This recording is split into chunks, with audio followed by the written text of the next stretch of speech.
27 de marzo del 2022 y es un privilegio para mí presentarles hoy la nueva serie, la serie número 2 de nuestro año 2022. Hace un par de semanas terminamos con la primera serie. Nuestro tema del año, les recuerdo que es Imito a Dios como Hijo Amado. Luego la primera serie se tituló Amando.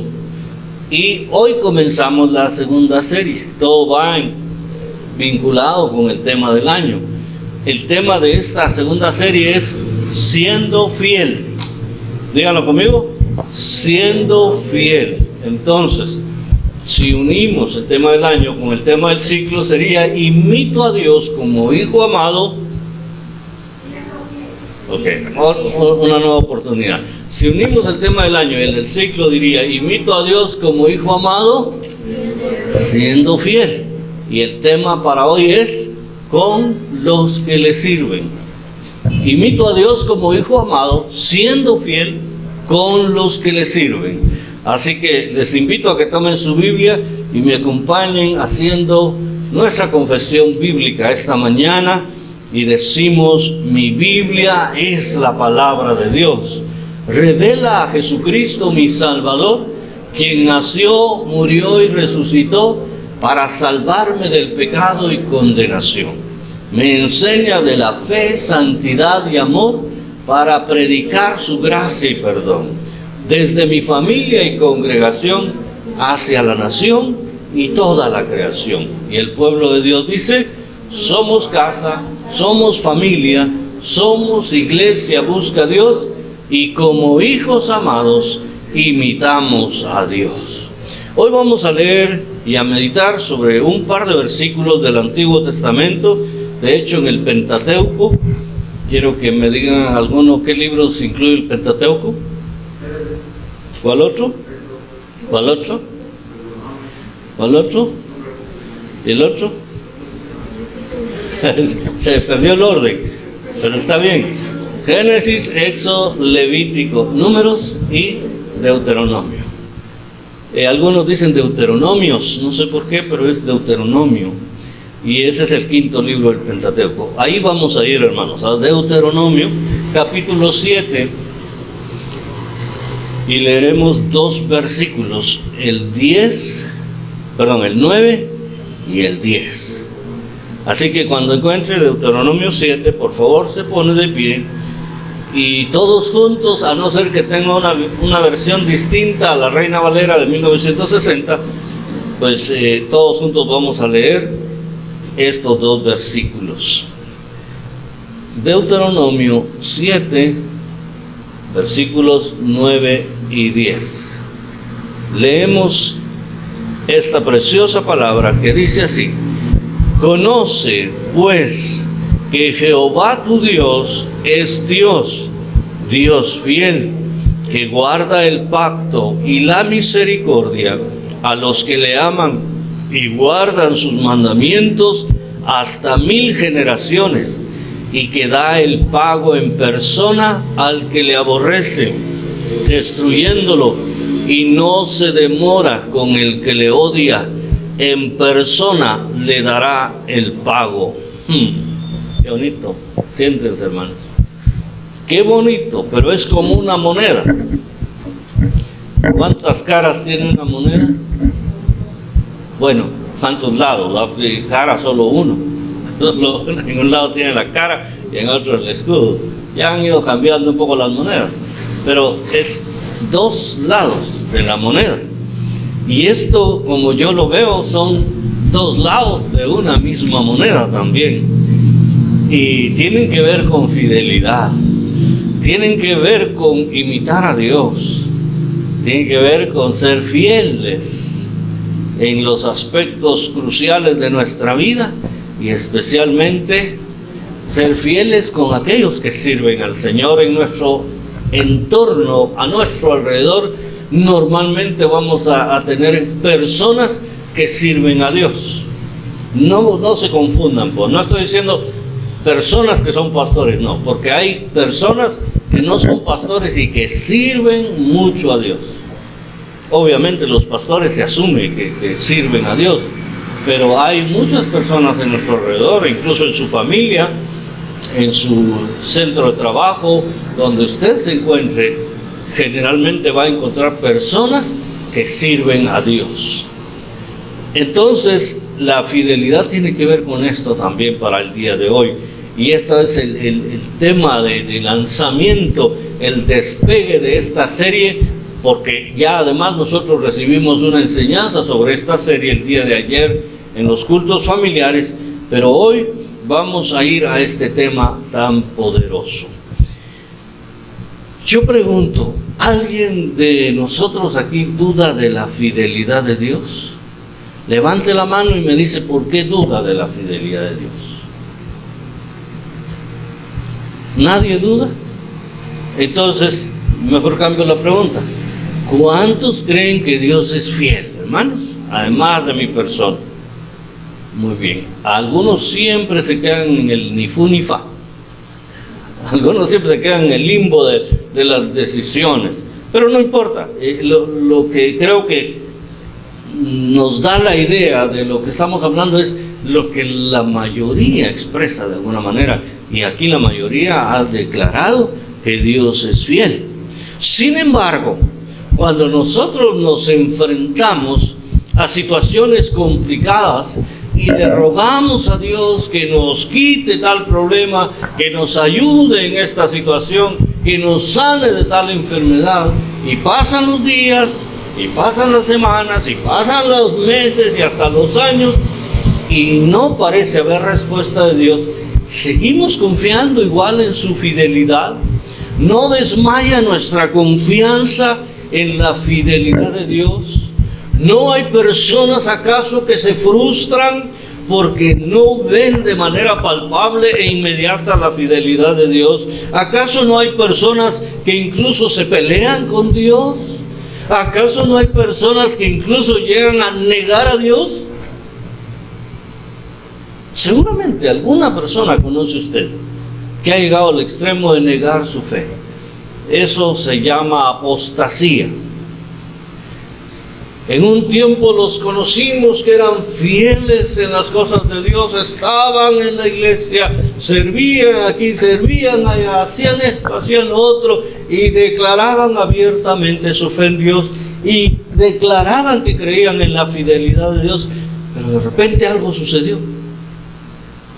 Como dirían en mi pueblo, ¿verdad? Algún mosquito les picó, el mosquito de la pandemia, de la apostasía, y se salieron de la iglesia. ¿No les ha tocado con algunos hermanos así? A mí me causa gran tristeza en mi corazón, porque estos hermanos normalmente como que lo ven a uno como que es el enlace con lo que ellos tenían con Dios, y entonces si lo encuentran en la calle se van por otro lado, o tratan de no saludarlo, o si lo saludan, ya no lo saludan como antes, con la misma efervescencia, con la misma alegría, con la misma satisfacción. Parece que algo cambió, como cuando se cambia un chip. Pero hermanos amados, la frase bíblica de 2 de Timoteo 2:13 es bastante contundente. Dice: si fuéramos infieles, Él permanece fiel. Él no puede negarse a Él mismo, o no puede negarse a sí mismo. Dios permanece fiel, porque además de que hemos aprendido de que Dios es amor, que lo cual significa que su esencia es el amor, también su virtud principal, diría yo, es la fidelidad. Si Él deja de ser fiel, es como que dejara de ser Dios. Es como que renunciara a su principal virtud. Es como que si dejara de amar, está renunciando a su esencia. Dios no puede renunciar a eso, de que es justo, de que es soberano, de que aplica justicia. Eso también es cierto, pero no significa que deje de ser fiel. En ese sentido, entonces, nosotros necesitamos entender que uno de los aspectos que nosotros debemos imitar de Dios es en cuanto a la fidelidad, Porque nosotros, los seres humanos, y abro el abanico en todos los ámbitos posibles de nuestra vida, normalmente fallamos en ese sentido. Somos infieles. Somos infieles con nuestros patronos, por ejemplo. Somos infieles a veces con nuestros amigos. Somos infieles a veces con nuestro cónyuge o con nuestra pareja sentimental. Y mejor voy a quitar esa palabra de pareja porque ahora a pareja le llaman parejo, ¿verdad? No. Su novia o su novio, pues vaya. Y entonces, generalmente cometemos infidelidades. Pero nosotros debemos saber que si Dios es fiel y nosotros somos sus hijos amados, sus hijitos chulos, sus hijitos preciosos, entonces es necesario que nos parezcamos a Él en el tema de la fidelidad. Por eso, al iniciar este hermoso ciclo, debemos reconocer la fidelidad de Dios y trabajar por las siguientes semanas, 6 semanas, esa instancia de poder aprender a imitar a nuestro Dios en cuanto a la fidelidad. Y entonces volvemos a nuestro pasaje, a nuestros 2 versículos que leímos en Deuteronomio capítulo 7, los versículos 9 y 10, que nos van a enseñar y que nos van a dar a conocer que nosotros no solo debemos aprender, mas también debemos experimentar, y seguramente lo hemos experimentado ya.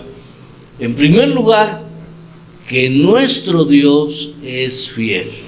Voy a leer con mayor detenimiento el versículo 9, y usted véalo ahí con sus propios ojos en su Biblia, y vaya tratando de que no solo sean sus ojos los que se posen en el versículo, sino también su mente, su corazón, y especialmente su espíritu. Conoce, pues, que Jehová tu Dios es Dios, Dios fiel. A mí me impresiona que aquí hay una cosa que en la literatura o en la, ¿cómo se llama?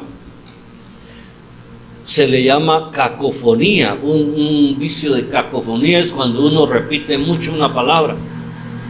Y aquí pareciera que hay cacofonía, porque 3 veces está mencionado Dios en la misma línea casi, pero no suena mal. Vean otra vez: conoce pues que Jehová tu Dios es Dios, Dios fiel. ¿Verdad que no suena mal? Y nos da a conocer contundente y tajantemente que Dios es fiel. Pero luego dice que guarda el pacto y la misericordia a los que le aman, y guarda sus mandamientos hasta 1000 generaciones. ¿Cuántas generaciones normalmente una persona llega a conocer de su familia? Díganme ustedes, por favor. Como de 3 a 4, digamos. Hay personas que llegan a tener 80, 90, hasta 100 años, llegan a conocer a sus hijos, a sus nietos, a sus bisnietos, ya sería los bisnietos la 4ª, ¿verdad? Y algún tataranieto, digamos 5 generaciones. Pero la fidelidad de Dios se prolonga por otras 995 generaciones más. Pero ya vamos a hablar en detalle de eso. Lo primero que quiero destacar es que aquí está afirmando de manera contundente que nosotros necesitamos conocer, si es que no la conocemos ya, la fidelidad de Dios, que va muy estrechamente ligada con su calidad de Dios, precisamente. Es que muchos dioses, dicho de manera plural, y si quieren con minúscula, muchos dioses no tienen esa característica, porque no son el Dios verdadero. Hay infidelidad de esos dioses, y entonces sus seguidores también aprenden de ellos a ser infieles. En cuanto aparece otro Dios, se van con él. Allá vemos al apóstol Pablo en Grecia, viendo esa exposición que tenían ellos de un montón de dioses, y dioses y dioses, muchos altares. Y luego que iban agregando de vez en cuando otro a la colección y así. Pero había uno en donde no había ninguna imagen, no había nada, solo había una leyenda que decía: al Dios no conocido. Es decir, que dentro de su colección ellos habían puesto al Dios verdadero, pero no le llamaban el Dios verdadero, sino el Dios no conocido. Y el apóstol Pablo, como era tan pilas, decimos nosotros, para la predicación, de ahí se habló después.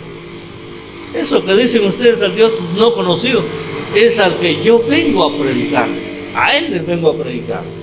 Y ahí me los agarra pues con las enseñanzas que Él les daba. Así que, mis hermanos, la esencia de nuestro Dios es la fidelidad, o quiero decir, porque va estrechamente ligado con su calidad de Dios. Y dijimos que Dios es amor. Bueno, entonces, ¿cómo se muestra o cómo se manifiesta esa fidelidad de Dios? El mismo verso nos dice, y ahora sí, guarda el pacto y la misericordia. ¿A quiénes o con quiénes? ¿Qué dice el 9? Conoce pues que Jehová tu Dios es Dios, Dios fiel, que guarda el pacto y la misericordia a los que le aman. ¿Y qué más? Y guardan sus mandamientos. Bueno, ¿quiénes son los que le aman, hermanos? Porque el Señor es guardador de pactos, Dios de pactos. ¿Cómo es el canto?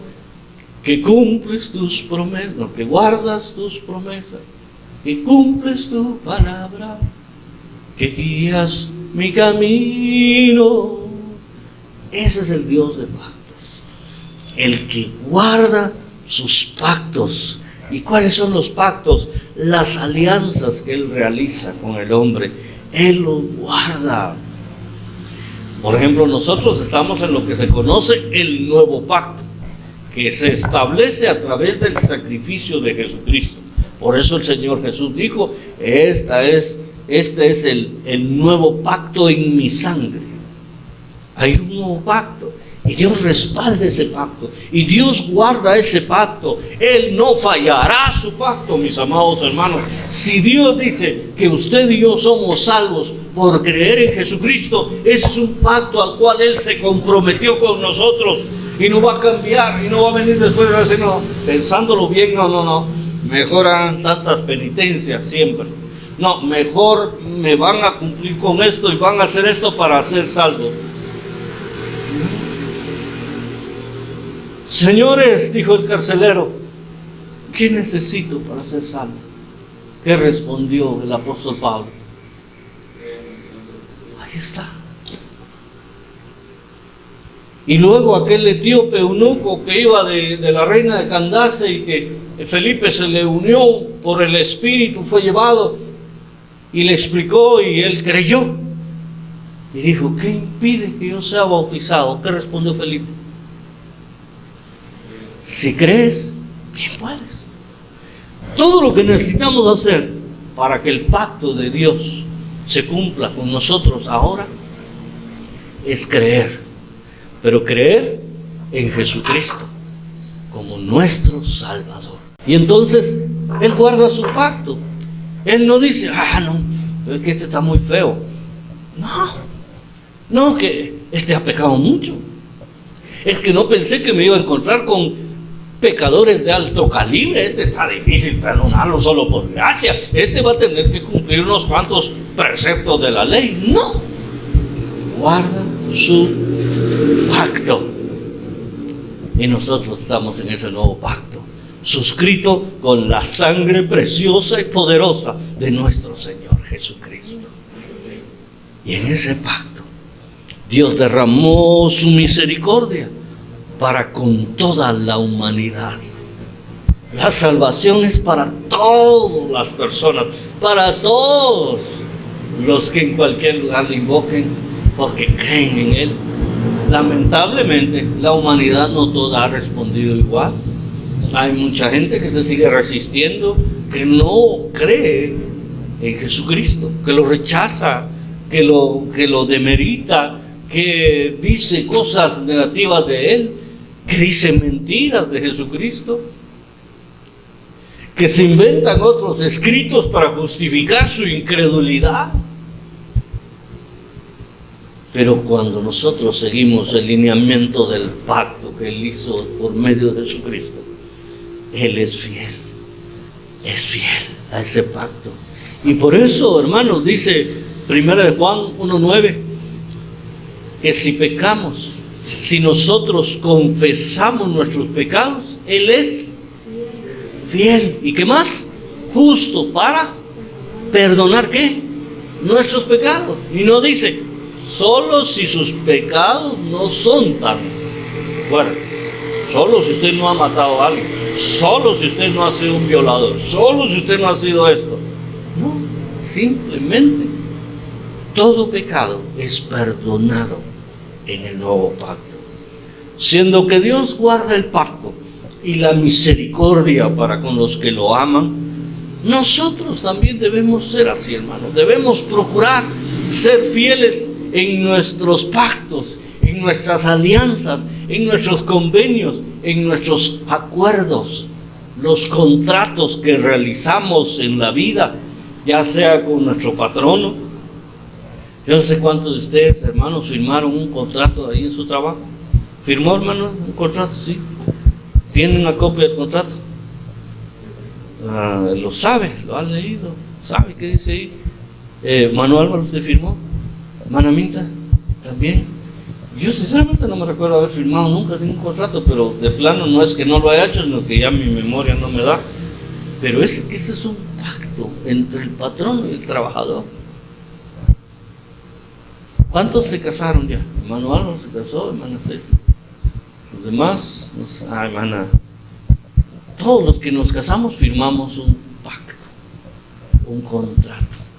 La gente que no cree en el matrimonio y que quiere hacer de menos el matrimonio, dice, ¿para qué me voy a amarrar yo con un contrato? Dice. En cambio, Rabito dice, un pacto con Dios hicimos tú y yo. Pues Rabito porque ha aprendido con nosotros. Esos son pactos. Pero ¿qué tanto cumplimos esos pactos? Mire, un pacto es, incluso cuando usted queda con su amigo, mira, nos juntamos a tal hora ya a las 2 de la tarde en la esquina ya, para ir a hacer el trabajo que dijimos. Llega a las 2:30, usted no llega, es infiel. No solo es impuntual, es infiel. Y todavía peor, algunos ni llegan. Es una infidelidad tremenda. Nosotros, por eso les decía, nosotros somos muy dados a la infidelidad. Pero para eso estamos aquí, para hacer conciencia, para entender que en la medida que podamos seamos fieles. Ya no digamos en el ámbito de la iglesia, porque el tema es con los que sirven. Y especialmente con los que sirven a Dios, tratemos de ser fieles con ellos. Apoyémosle.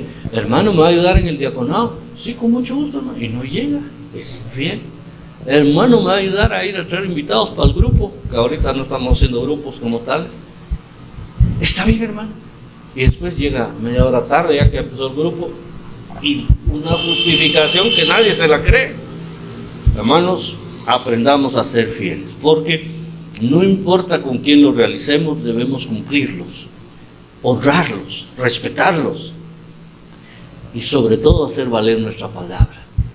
Por cierto que a propósito de pactos, de contratos, ahora todo es firme, ahora se ha agregado el elemento de nuestra, ¿cómo se llama? La huella.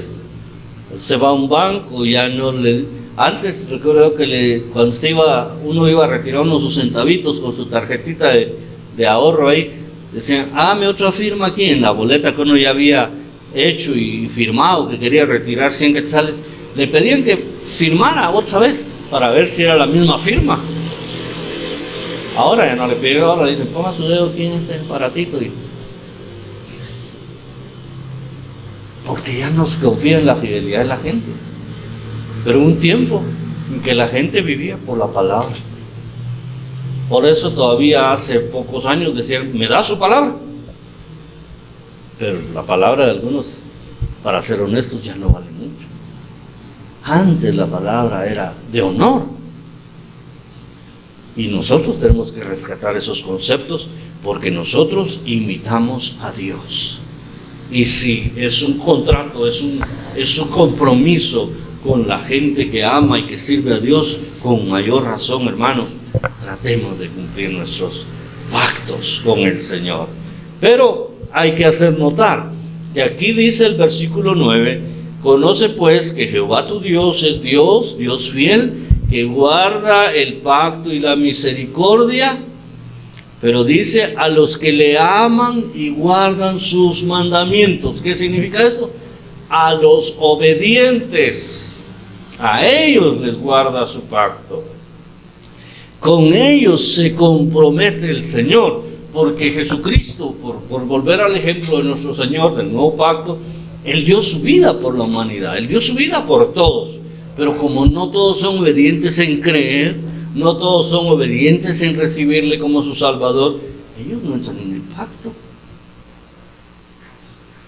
El pacto que dice en el Salmo 34:8, me parece que es: Jehová, el ángel de Jehová acampa alrededor de los que le temen y los defiende, no aplica para toda la gente.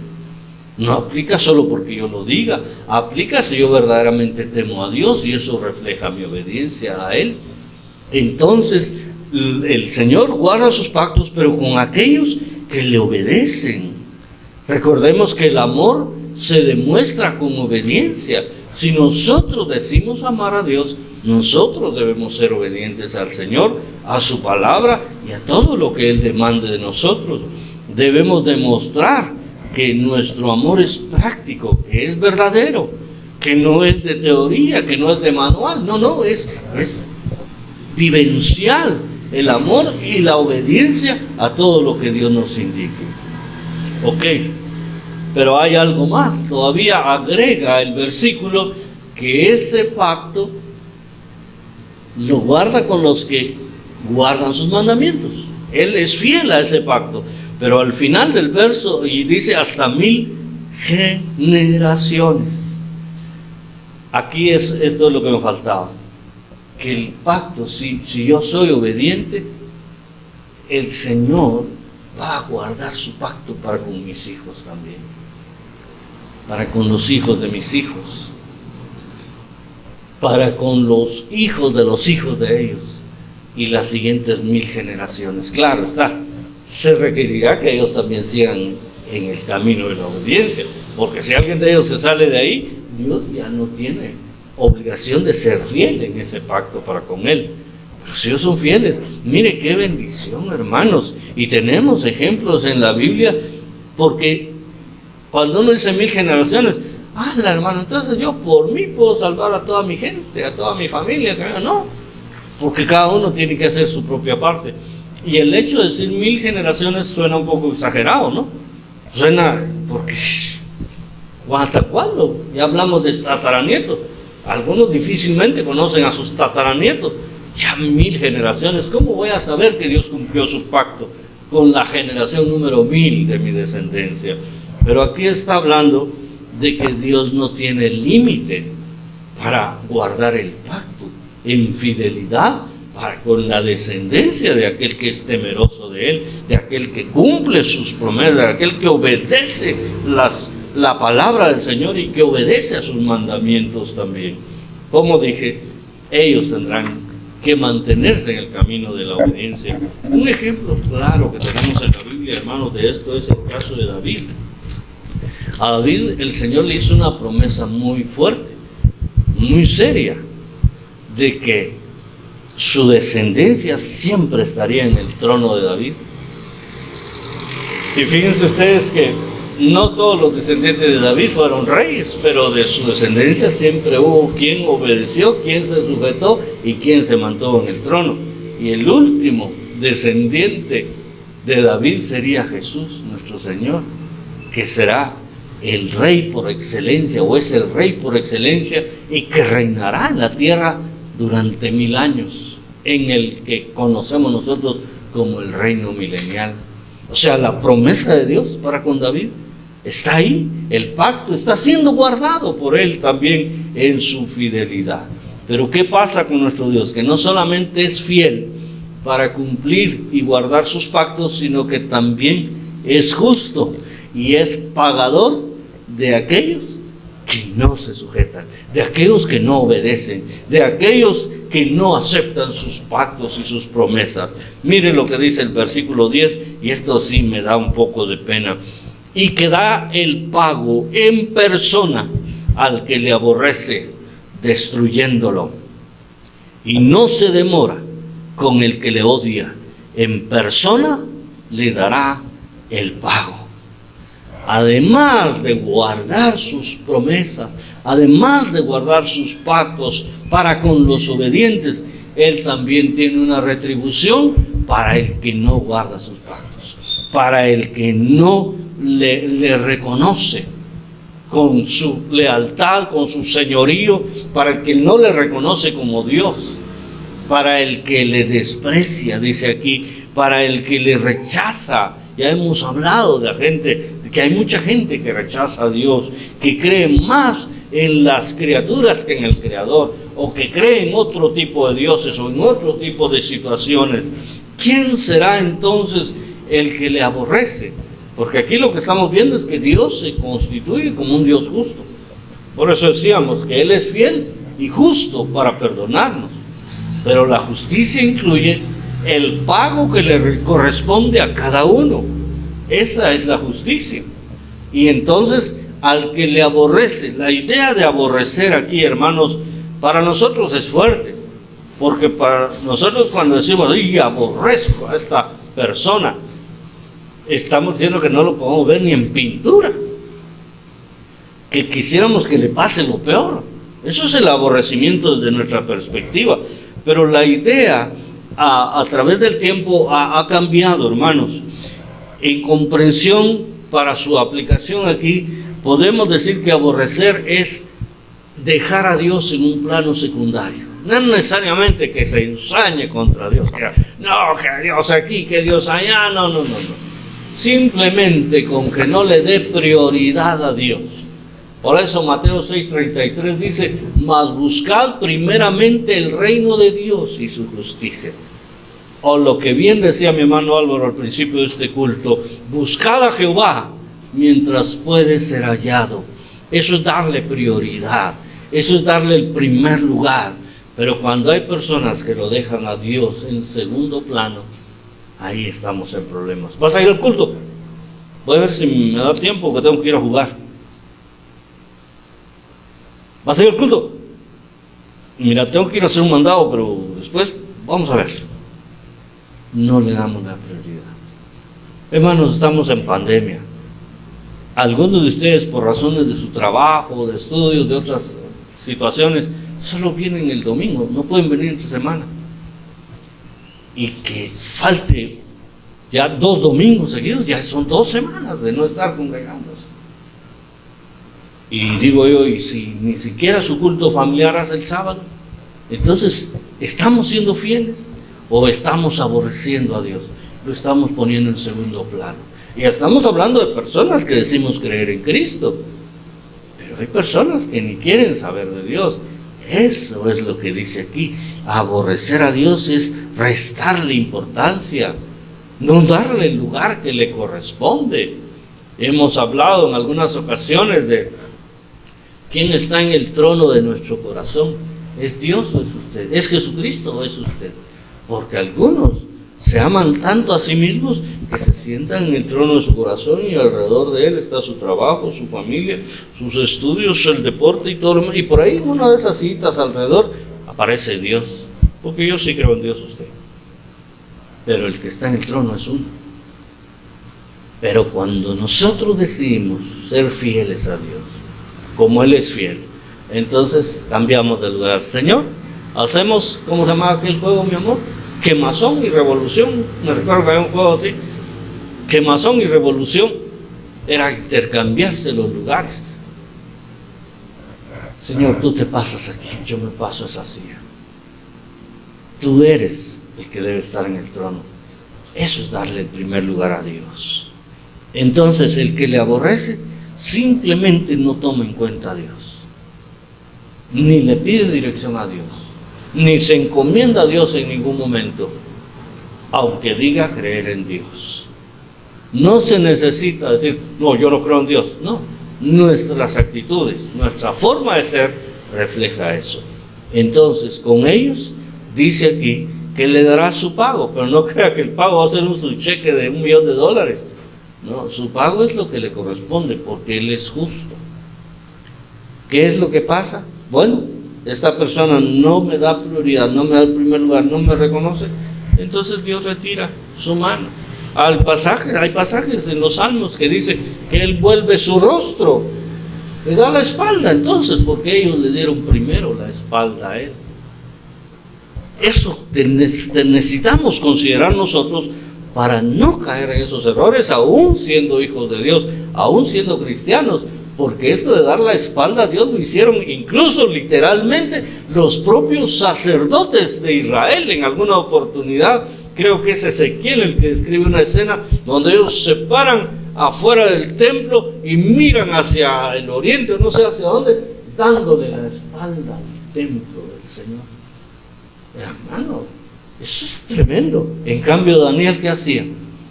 Dice que abría la ventana de sus aposentos allá en Babilonia, la ventana que daba hacia donde estaba Jerusalén, y viendo hacia Jerusalén, entendiendo que simbólicamente Dios estaba allá, que Dios viene de allá, que el Dios verdadero es el Dios de Israel. Él ahí oraba dirigiéndose para allá. ¿Para dónde nos dirigimos nosotros cuando oramos? ¿Cuál es nuestra idea cuando oramos? ¿Dónde está Dios? Arriba, ¿verdad? Y alguna vez, tal vez usted ha orado con los ojos abiertos, en un campo quizá, en algún lugar donde está solo, dice que no necesito cerrar mis ojos. O de repente en la Sexta Avenida, o allá donde usted cree que si cierra los ojos, cuando los abra ya no va a tener su billetera. Entonces está con los ojos abiertos, pero está orándole a Dios. Porque tenemos la idea de dónde está Dios. Pero hay gente que le da la espalda. Y dice más aquí el versículo: le da el pago en persona al que lo aborrece, destruyéndolo. ¿Qué es eso? ¿Hay gente que destruye a Dios? ¿Creen ustedes que hay gente que destruye a Dios? Aquí dice destruyéndolo. La idea de destruir es dejarlo en ruinas, sino desapareciéndolo.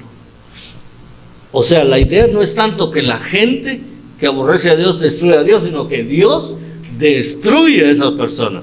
Y no quiere decir que lo desintegra, que lo desaparece, como suele suceder en muchas esferas sociales, pero también Dios lo ignora. También Dios, cuando aquel está en una necesidad, ¡ay, Dios mío! Como la historia del rico y Lázaro en la Biblia. ¿Qué pasó con el rico? Se dio las grandes banqueteadas aquí en la tierra, disfrutó a lo grande, probablemente se emborrachó, disfrutó de mujeres, qué sé yo qué hizo.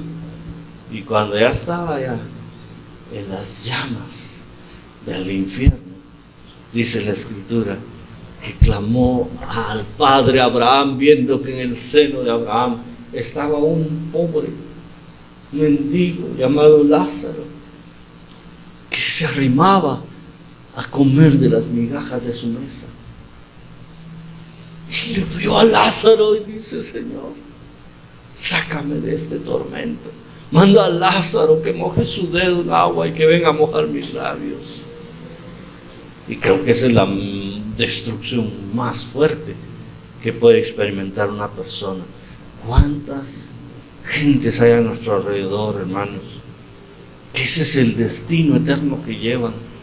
Nosotros necesitamos entonces imitar a Dios siendo fieles con Dios, siendo fieles con el Evangelio, para que esas personas no terminen en el infierno, que tengan la oportunidad que nosotros ya tuvimos de conocer al Señor, de amarlo, de servirle y de darle el primer lugar en su vida.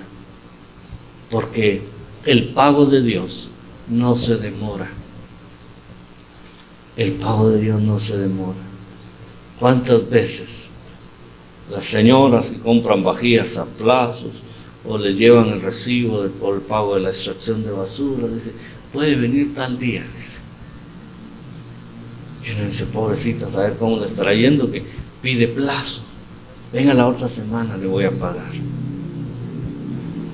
Pero Dios cumple su pago, de inmediato le da su pago a aquellos que lo aborrecen, a aquellos que le dan la espalda, así como prolonga su misericordia por 1000 generaciones sobre los que le obedecen, sobre los que guardan sus mandamientos. La fidelidad de Dios es incuestionable, mis amados hermanos, y nosotros debemos alabar al Señor, darle gracias, porque podemos darnos cuenta que acudimos bajo las alas del Altísimo, que acudimos a la sombra del Omnipotente, donde su fidelidad es inquebrantable. Les invito a ponerse sobre sus pies un momento. Quiero que cierre sus ojos un momento y que le dé gracias a Dios. Recuerde en que Dios ha sido fiel. Ese fue un ejercicio que hicimos el día de ayer en los cultos familiares, que pudiéramos comentar cómo Dios ha sido fiel conmigo, cómo yo he determinado que la fidelidad de Dios ha estado conmigo. Y si Dios ha sido fiel con usted, cierre sus ojos y dele gracias en este momento. Dígale, Señor, muchas gracias por tu fidelidad, porque la fidelidad de Dios es tan grande. Él nos ha evitado meternos en algún problema. Él nos ha evitado ir a algún lugar en que no teníamos que ir, por mucho que nosotros lo deseáramos. Él nos ha evitado muchas situaciones. Pienso que en su fidelidad ha enviado incluso alguna enfermedad sobre nosotros para evitar que hiciéramos algo, para evitar que fuéramos a algún lugar, para evitar que cometiéramos algún error. Es que Dios es fiel, y la fidelidad de Él difícilmente la vamos a entender, así como no entendemos su gran amor, pero Él es fiel para con nosotros. Por eso, mis amados hermanos, en esta mañana, el primer desafío de esta serie es que nosotros aprendamos también a ser fieles, especialmente con aquellos que nos sirven a nosotros y que sirven al Señor con todo amor, con toda dedicación, que también nosotros seamos fieles, porque así estaremos imitando a nuestro Padre Celestial. Bendito y amado Señor, en esta hora queremos como iglesia agradecer tu fidelidad para con nosotros, agradecer por aquellas ocasiones, Señor, en que tú te has manifestado a nuestro favor, que has manifestado tu fidelidad, y sobre todo porque tu salvación, Señor, ha llegado a nosotros como cumplimiento de esa fidelidad, y estamos seguros, Señor, de la vida eterna. Estamos seguros que vamos para allá contigo, Señor, tarde o temprano, porque tú eres fiel. Te alabamos, Dios eterno, por esos otros milagros que han ocurrido en nuestras vidas de cualquier manera, en cualquier sentido, Señor, sea en la salud, sea en lo económico, en cualquier otra forma, Señor. Tú no nos has abandonado, tú no nos has dejado, tú has estado con nosotros siempre, y por eso te alabamos, mi Señor. Te damos gracias por este privilegio de estar hoy en tu casa, y gracias, Señor, por tu gran amor, que unido a tu fidelidad nos hace sentir tan seguros, tan confiados, para que el día de tu manifestación nos encuentres también sirviéndote fielmente. Alabado sea tu nombre, en Jesucristo nuestro amado Salvador. Amén.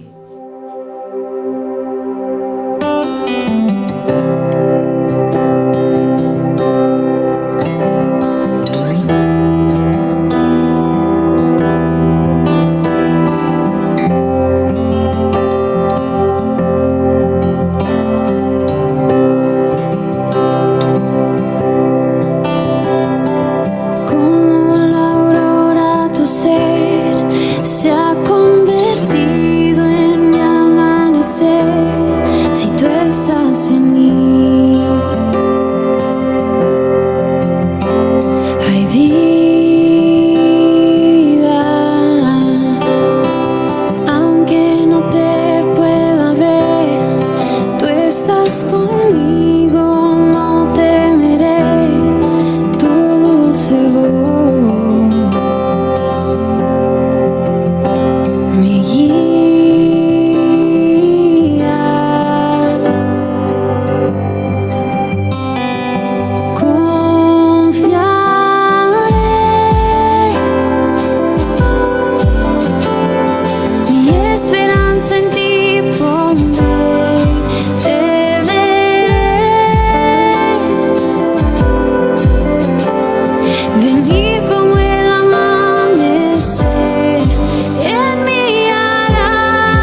tus alas siempre quiero estar. La noche acabará, lámpara es a mis pies, su verdad me levantará. De nuevo, puesto los ojos en ti, es esa la forma en que quiero vivir, dejando atrás la duda y el miedo. Confiaré